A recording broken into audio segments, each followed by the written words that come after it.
दोस्तों नमस्कार। मैं अनुराग गर्ग और आप देख रहे हैं फरीदाबाद प्राइम न्यूज। दोस्तों इस समय हम सेक्टर 2 में मौजूद हैं। विद्यासागर इंटरनेशनल स्कूल का प्रांगण है। दोस्तों पिछले दिनों गुरु पूर्णिमा पे हिसार के एक प्रिंसिपल की उन्हीं के ही जो स्कूल के जो 2 विद्यार्थी हैं उनको द्वारा चाकू गोदकर हत्या कर दी गई, जिसको लेकर तमाम जो स्कूल प्रशासन है उनके मन में कई तरह की शंकाएं पैदा हो रही हैं। कारण है पिछले अगर आज से कुछ साल पहले की बात करें, ऐसी ही शंकाएं जो हॉस्पिटल चलाने वाले हैं उनके मन में भी पैदा हुई थी, तो उनकी सुरक्षा के लिए कुछ पैरामीटर तय किए गए। लेकिन अब हिसार की इस घटना के बाद जो स्कूल प्रशासन है, जो स्कूल का स्टाफ है, उनके मन भी अब कहीं ना कहीं आशंकित हो चले हैं। उन्हें आने वाले समय में ऐसी घटनाओं की चिंता होने लगी है। तो इसी को लेकर आज हमारे साथ विद्यासागर इंटरनेशनल स्कूल के जो डायरेक्टर हैं दीपक यादव जी, वो हैं हमारे साथ। उनसे बात करते हैं क्या चिंताएं हैं उनकी और किस तरह से इन जो चिंता है इनका समाधान क्या है। बात करने के लिए हमारे साथ हैं, करते हैं बात इनसे। सर नमस्कार। नमस्कार सर। दीपक जी, पिछले दिनों जो घटना हुई है हिसार में, 2 15 साल के युवकों द्वारा अपने ही प्रिंसिपल की हत्या कर दी।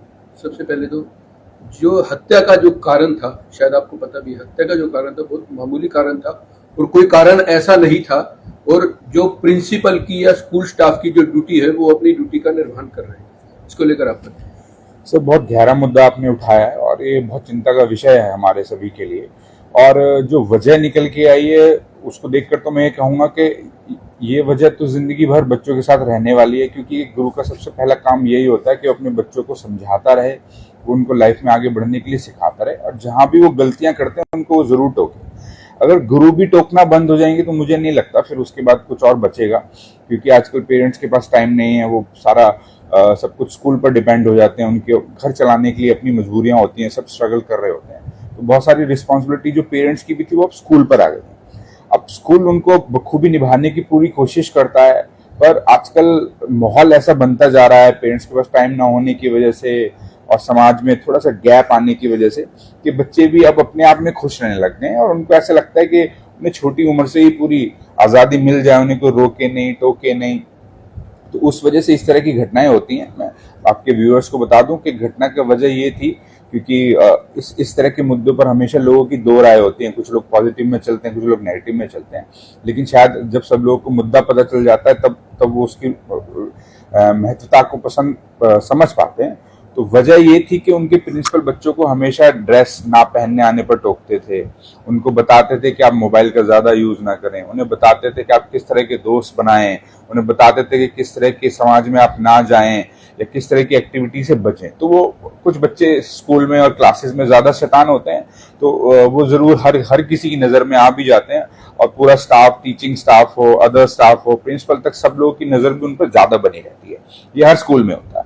तो जब इस तरह के बच्चे वो बन जाते हैं तो हर स्टाफ फिर उनको रोकता भी है, टोकता भी है, समझाता भी है। लेकिन बच्चों को भी कई बार ऐसा होता है, कुछ टीचर्स का टोकना पसंद आ जाता है, कुछ का नहीं आता है, उनके भी अपने अपने फेवरेट बन जाते हैं। तो शायद यही घटना उनके साथ रही, उन्हें उनका बार बार टोकना पसंद नहीं आया। और सबसे क्रूशियल बात ये थी कि उनका चाकुओं से गोद कर जब उन्होंने मर्डर किया उसके बाद वीडियो भी उन्होंने अपलोड करी। एक 15 साल के बच्चे में कितने चेंज आ चुके हैं हमारे समाज में और हमारा समाज किस तरफ जा रहा है, ये बहुत चिंता का विषय। हो सकता है ये हमारे आसपास नहीं घटी है, इसलिए हम इस मुद्दे को लेकर इतने चिंतित ना हो। लेकिन एज ए पेरेंट्स और एज ए आप लोग वर्क एज ए एम्प्लॉय अगर आप सोचेंगे तो समझिए कितना सभी के लिए घातक होगा आने वाले समय में।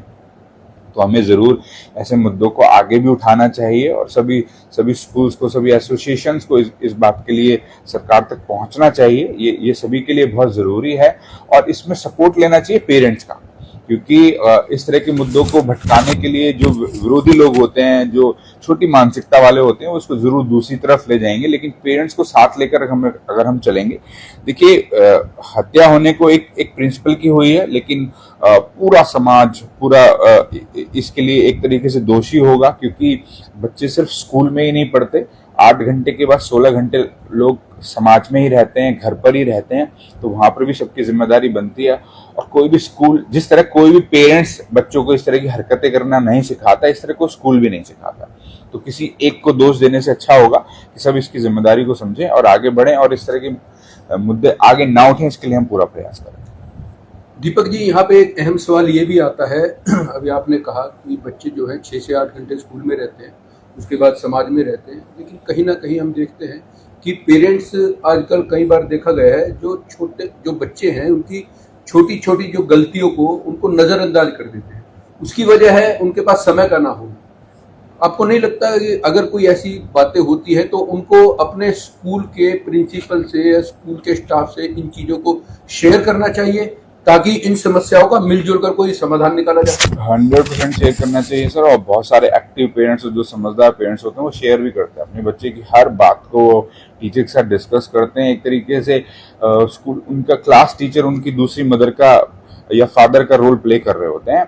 और आजकल देखिए, सब समझते हैं कि बच्चों की आजकल फीस वगैरह को भरने के लिए, उनकी बाकी एक्टिविटीज को पूरा कराने के लिए फाइनेंशियली भी हमें सारी चीज़ों की ज़रूरत होती है। पेरेंट्स भी इस चीज़ को समझते हैं, इसलिए वो इतना एफर्ट लगाते हैं।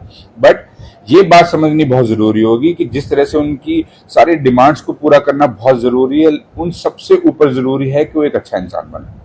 और उसको बनाने के लिए हमें चाहे उसकी कुछ डिमांडों को इग्नोर करना पड़े, वो चलेगा, लेकिन उसको अच्छा इंसान बनाने के लिए अगर उसे हम जरूर आधा घंटा 1 घंटा टाइम पे दें तो वो जरूर होगा। बच्चे आमतौर पर अपने पेरेंट्स से जब दूर हो जाते हैं तब इस तरह की एक्टिविटी में घुसते हैं। अदरवाइज जब पेरेंट्स उन पर नजर रखते हैं या उनको अपना दोस्त बना के रखते हैं तब इस तरह की प्रॉब्लम नहीं होती है। अच्छा दीपक जी, सरकार इसमें, क्योंकि अब स्कूल प्रशासन की जो चिंताएं हैं वो बड़ी हैं, तो सरकार इस पूरे प्रकरण में किस तरह से स्कूल प्रशासन का साथ दे सकती है? क्योंकि सुरक्षा का एक बड़ा सवाल, या हम कहें एक नया जो ये मुद्दा है उभर कर सामने आया है, तो सरकार से किस तरह की उम्मीद करते हैं?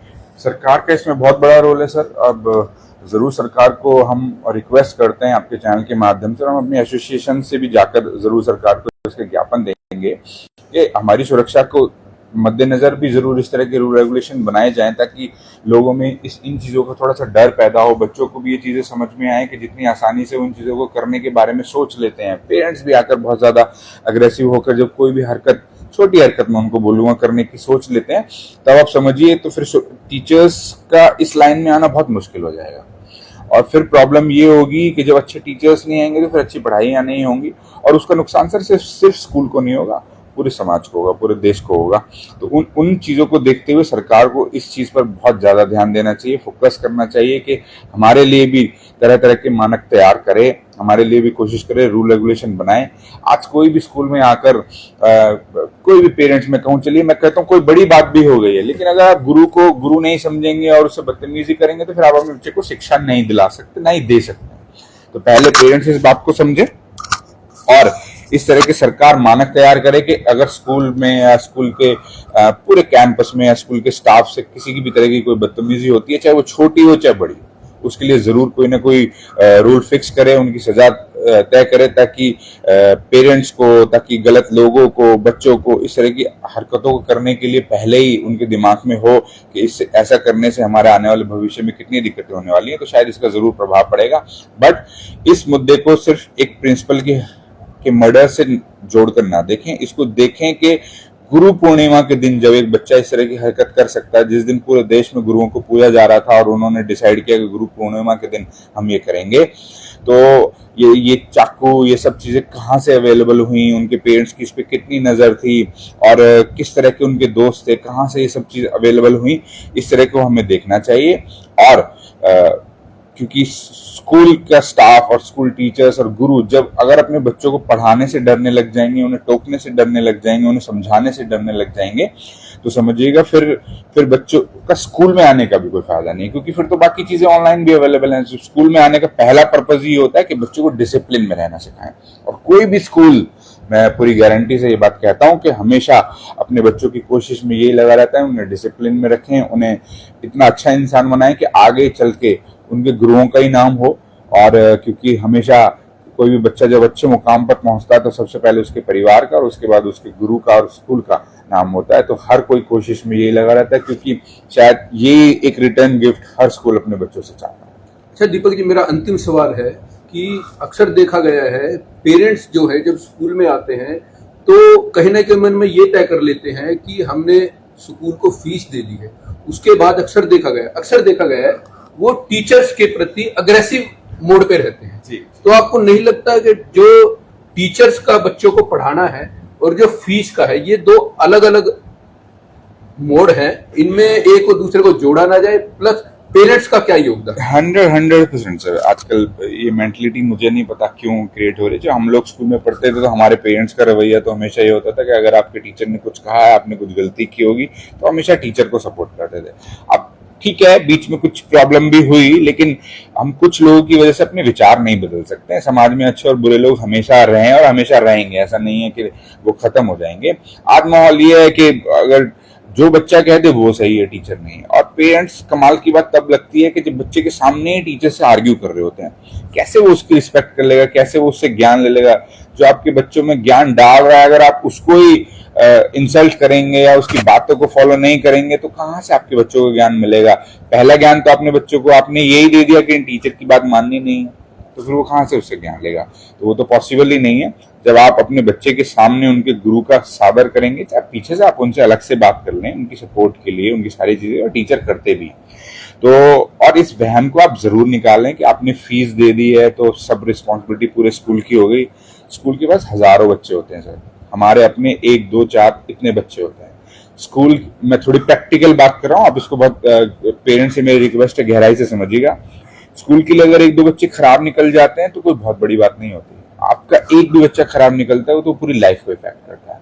तो स्कूल अगर अपनी रिस्पॉन्सिबिलिटी को निभा रहा है, उसमें आपको सपोर्ट करना चाहिए, उसे इग्नोर नहीं करना चाहिए, उसे इंसल्ट नहीं करना चाहिए, क्योंकि आपकी पूरी संपत्ति, आपका आने वाला फ्यूचर सब आपके बच्चे पर ही डिपेंड है। उसको अच्छे से सपोर्ट कर कर चलें, प्यार से रखें, उनको अच्छी बातें सिखाएं, उनको धर्म से जुड़ना सिखाएं, उन्हें किस तरह समाज में हमें अपनी बाकी एक्टिविटीज में पार्टिसिपेट करना चाहिए ये सिखाएं, तब अच्छे इंसान बनते हैं। आपके बहुत ज्यादा कमाने से, आपके बहुत ज्यादा अपने बच्चे को फैसिलिटी देने के लिए एफर्ट लगाने से, उनके टाइम में कटौती करने से वो अच्छा इंसान नहीं बनेगा। उसके साथ बैठने से, उसे अच्छे समाज में दिखाने से, उसे किस तरह लोगों की मदद करें, वो सब कुछ कराने से ही आपका बच्चा अच्छा बनेगा। आज जरूर उनके पेरेंट्स, जो ये हिसार में मर्डर हुआ है प्रिंसिपल का, आज उनके पेरेंट्स से जाके पूछिएगा कि कितना उनके लिए दुखद होगा। अब वो समझ नहीं पा रहे होंगे कि क्या उन्होंने लाइफ में कमाया और क्या गंवाने वाले हैं। तो दोस्तों, ये थे हमारे साथ Deepak Yadav ji, Vidyasagar international school sector 2 के डायरेक्टर, जिन्होंने एक बड़ी चिंता जताई कि जो पेरेंट्स है वो बच्चे के पहले गुरु है, और सबसे पहले जो पेरेंट्स है वो उनके टीचर का आदर करे, उसके बाद ही बच्चों में संस्कार दिए जा सकते हैं। बने रहे दोस्तों आप हमारे साथ। मैं अनुराग गर्ग, फरीदाबाद प्राइम न्यूज।